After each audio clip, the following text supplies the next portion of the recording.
Good morning, ladies and gents, and welcome back to the channel. If you're new, my name is Lee, aka Rollin Thunder, and in today's video we're talking about an unexpected event. So sit back, relax, grab a cup of tea, and then let's get into the video.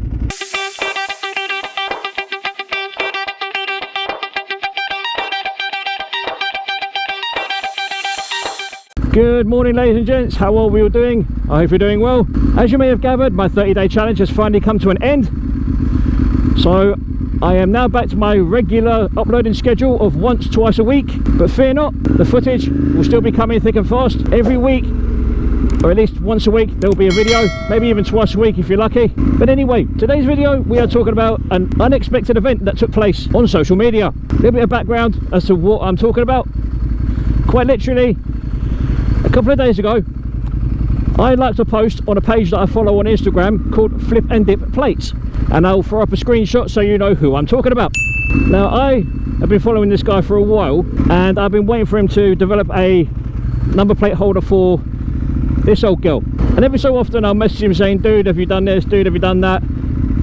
When can we expect this? When can we expect that? You know, like being a good subscriber and follower that I am, you know, keeping up to date with all things going on his page and so on. And then just randomly, a YouTuber that I've been following for absolutely years, AdjrianNickelodeon is his name. I'll put a link to his channel in the description or in a card above as well, so you guys can go and check him out. And if you don't know who AdjrianNickelodeon is, where the fuck have you been living? Again, a brief background. AdjrianNickelodeon has been on YouTube since 2013, 2014 I think it is. He's amassed over 11 million views on his videos on YouTube. He's got 175,000 subscribers, if not more by now. He used to own, well, I believe he still owns, a Yamaha R1 by the name of Edwina, and he's now got a 2015 Yamaha MT10. So as you can imagine, he's a bit of a Yamaha fan. The object of this video isn't to do with me being an absolute fanboy or anything like that. Basically, as I was saying, I liked a post that FlipNDip put on his Instagram page of AdjrianNickelodeon demonstrating one of his number plate holders on AdjrianNickelodeon's Instagram page, and also I think on Facebook if I remember rightly. So I thought, oh, that's cool. So I sent FlipNDip a message saying, dude, that's absolutely amazing, you know, that's great news for someone who's so influential like AdjrianNickelodeon to be buying your products and so on and so forth. And before the guy even responded to that message, guess who sent me a friend request or a follower request on Instagram? None other than AdjrianNickelodeon himself. And I was like, is this a joke? Is this a fucking wind-up? And I'm looking. I check out the page's bio, I check out the links that are on there, and I was like, wow, this is actually legit. AdjrianNickelodeon has asked to follow me on Instagram. I was like, wow, that's absolutely fucking insanely amazing. You know, because I don't expect someone of Adrian's caliber to want to follow me, but apparently he does. So I've now got a YouTuber who's a massive influencer in the motorcycling industry. He's also a big influencer in my own personal history as well, because I was watching AdjrianNickelodeon long before I got my 1098. I think I've been subscribed to him for about 9-10 years, maybe slightly longer, I'm not entirely sure. But one of the very first videos I watched of his was when his R1 sprung a leak, and it absolutely pissed its coolant all over the interstate or highway, whatever they call it over there. Highway, motorway, dual carriageway, same shit, different name, do you know what I mean? And I was like, wow, what a really unfortunate event to happen, especially on that sort of road. But needless to say, the fact that AdjrianNickelodeon is such a, you know, straight up, no bullshit kind of guy, he's a bit like me really, in the fact that if I've got something to say, I'll say it. If he's got something to say, he'll say it. Like recently, as about 2 or 3 days ago by the time you watch this video, he posted a video about the constant drama that's happening on social media about Ruroc. And I've even had a little bit of a discussion with Adrian about this on that video. i.e. you know, comments backwards and forwards and so on. I mean, I can't say I know the geezer personally, because I don't, because he's only just started following me. But me and Adrian do see things the same way in quite a lot of aspects. And if you haven't already seen that video, I'll make sure to put a link to it in a card above or somewhere in the video, so you guys can go and watch that as well. Adrian does come across with some absolutely rock solid valid points, in the fact that you know, you can't judge a book by its cover, so to speak. And that's a really piss poor analogy when I'm talking about a helmet, but you'll see where I'm going with this in a minute.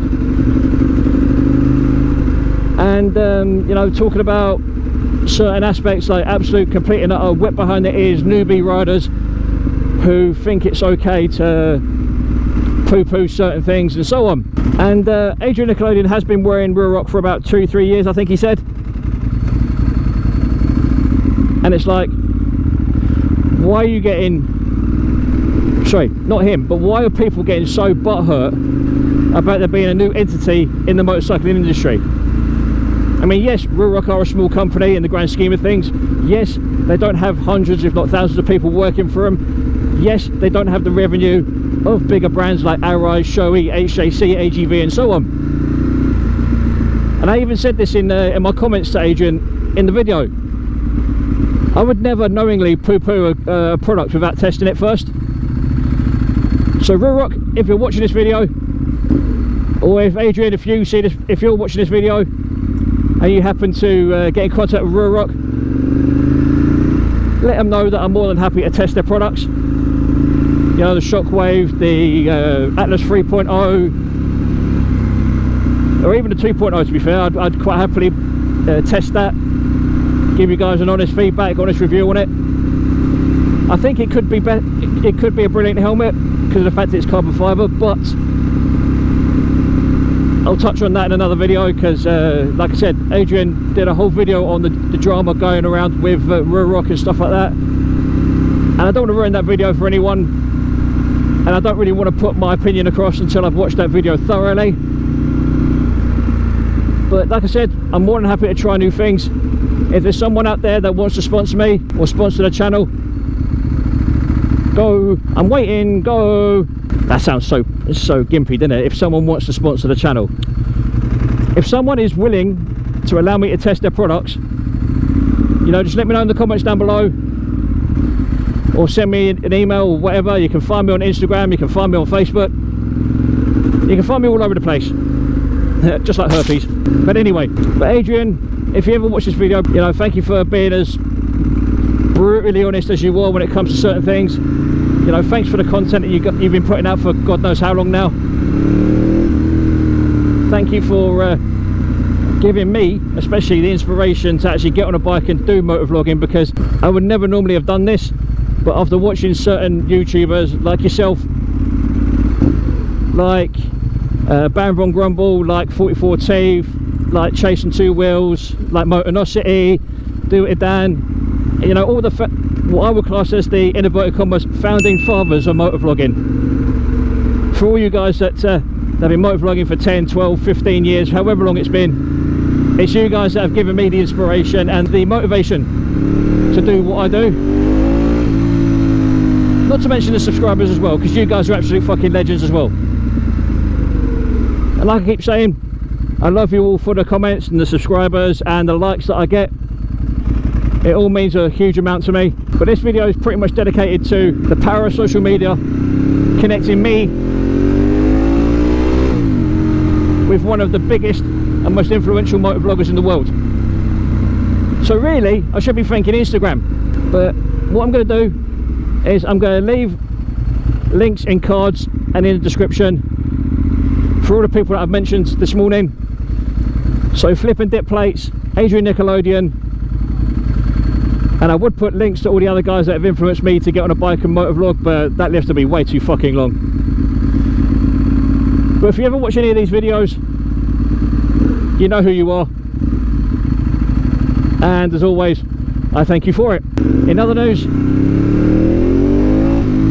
the bike is still working pretty much flawlessly. I've had no fuel leaks, I've had no misfires,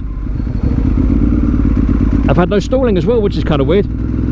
So I usually expect this thing to stall at least once every time I ride it, do you know what I mean? But I think I may be getting somewhere close to sorting this problem out. New fuel filter, new battery, and all the other bits and pieces that I've done. Seems to be having a somewhat positive effect. I think it's fair to say that this old girl likes a bit of a beating, and I think that's probably why she's behaving herself a lot more, because she's not had a chance to rest on her laurels, if that makes any sense whatsoever. Once again, fucking arsehole car drivers, absolutely fucking everywhere. But as I was saying, I think that with the introduction of some slightly more aggressive riding, she is starting to reward me a bit more. And I only mean a little bit, not huge amounts, do you know what I mean? But it's enough to put a smile on my face, which is what I like. And it would be nice to be able to stretch her legs a bit more, but you know how it is, London traffic and so on. But as you know, ladies and gents, every given opportunity, if I can open her up and let her breathe a bit and stretch her legs, you know I'm going to do it. There's no two ways about that. At the end of the day, this bike is a race-bred machine, so she's not designed to go slow. But I've said that in loads of videos. I've said it countless times before about how she needs to be ridden the way that she was designed to be ridden, which is fucking hard, which is what I'm attempting to try and achieve. But as you know, riding around in suburban areas isn't exactly easy.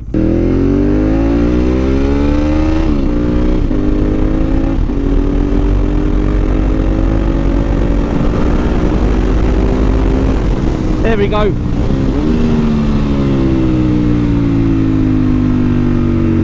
She got to stretch her legs a little bit. Ah, look, it's a sausage. I do feel so sorry for those little things.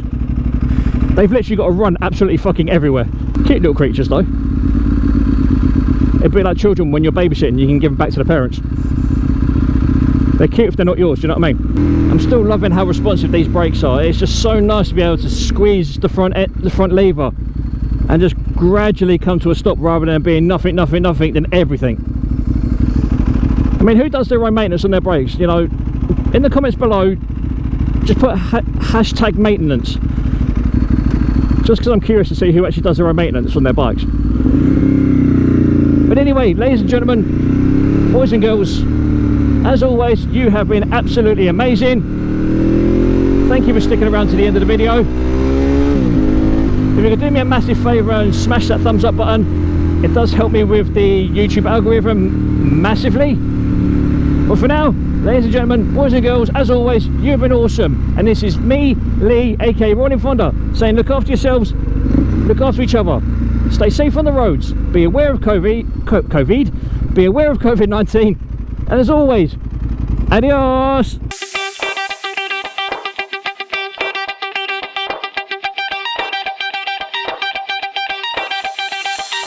By the way, I have no idea who COVID is. Must be the Spanish variant of COVID.